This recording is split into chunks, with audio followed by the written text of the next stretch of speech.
Hey, what's up, guys? Little man with a big opinion here. Just wanted to give you a small update from the news video that I did yesterday talking about the drone strike. I originally thought it was 25 injured, and the latest updates are saying 30 injured. So I hope they make a speedy recovery. But the important thing that I want to add to today's video is the reason why the drone was able to get through is an American drone had just finished a mission of its own and was coming in at about the same time that this, drone with bombs on it was coming in. And there was confusion on identifying, they thought it was a friendly drone. So this shows a, very modern example of, setting up an ambush, in my opinion. I would definitely consider it to be a planned ambush. Our guys have been there for a while, and I would make the educated guess that they had been using, drones for reconnaissance missions for quite some time. It's one way to, prevent casualties and still, know the movements of your enemies.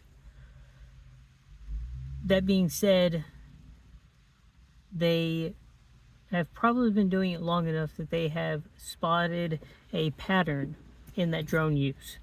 They knew roughly what time they leave, roughly how long they're gone, and roughly what time they'll come back. And, typically speaking, even with ground-based patrols, you don't want that to become a thing.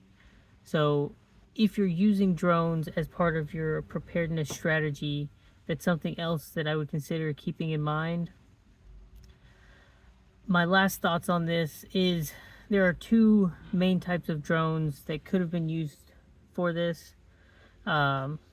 Both of them you don't have to be very far away to operate. The shorter distance is obviously line of sight, and it doesn't have any type of cameras or anything on it. And the other one being a little bit longer of a distance.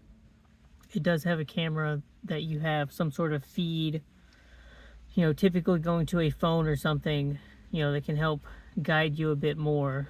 But, that's really digging into details there. But either way, my best guess would be that the operator of this drone was anywhere between 500 meters and maybe 1,000 meters. There's nothing suggesting that this was a more, highly valuable drone that could have been operated from, miles away.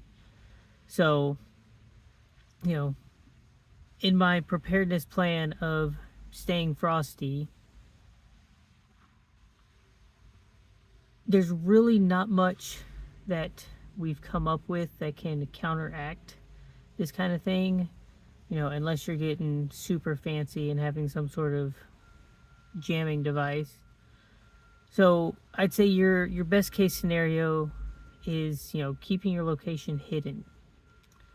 I would also say that if you are using drones for any type of reconnaissance, definitely having them, leave your area of operation from one direction and coming back in a different direction, constantly changing up the times that they're leaving, and definitely having some sort of way to, fight off other drones, at, all entry and exit points. And that's how we can, possibly prevent this a little bit. If there's any other major updates that, come out from this story, I'll let you know. But other than that, catch you in the next one.